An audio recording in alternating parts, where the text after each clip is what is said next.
વડોદરા શહેરમાં શનિવારે દત્તાત્રેય ભગવાનની જન્મોત્સવની ઉજવણી કરવામાં આવી હતી।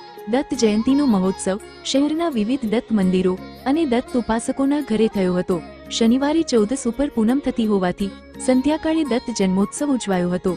ખારીવાવ રોડ ખાતે આવેલા એકમુખી દત્ત મંદિરે વહેલી સવારથી જ મંગળા આરતી, મહાભિષેક, દત્તયાગ, ભજન કીર્તન અને સાંજે ભગવાનના જન્મોત્સવમાં મોટી સંખ્યામાં ભક્તોએ ભાગ લીધો હતો। વડોદરામાં મહારાષ્ટ્રીયન સમાજ અને રંગ પરિવાર દત્ત ભક્તિમાં અગ્રેસર હોવાનું જણાય છે।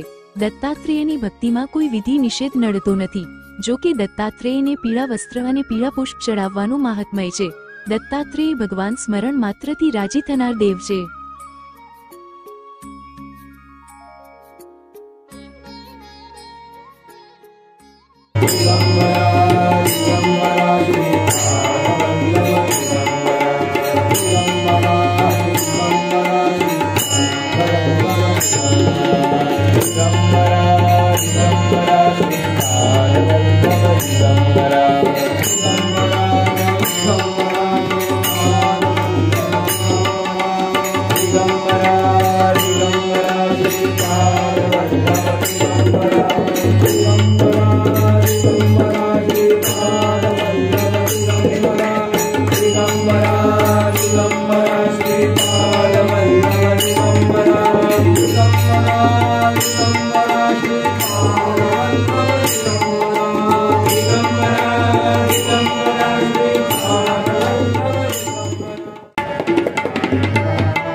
अवधूत चिंतन श्री गुरुदेव दत्त।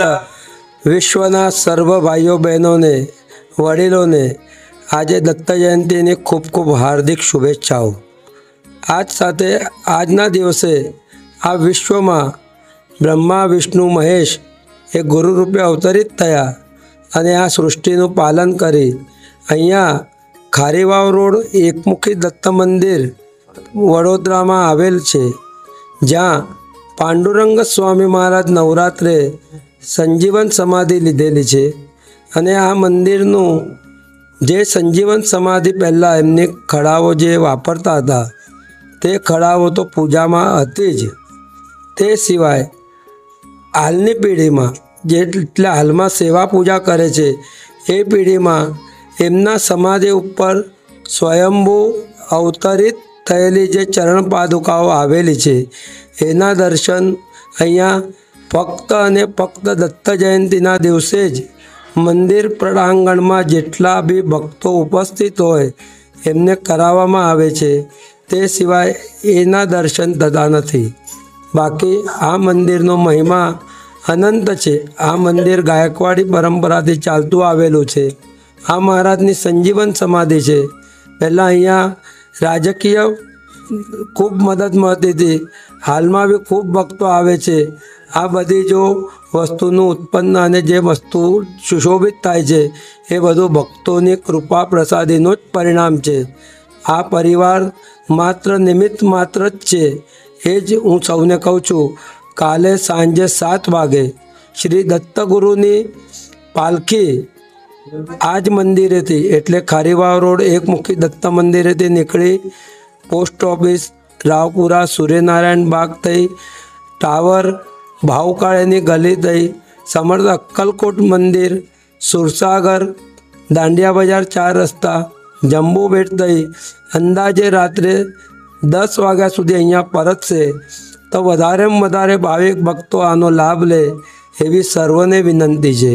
અવધૂત ચિંતન શ્રી ગુરુદેવ દત્ત.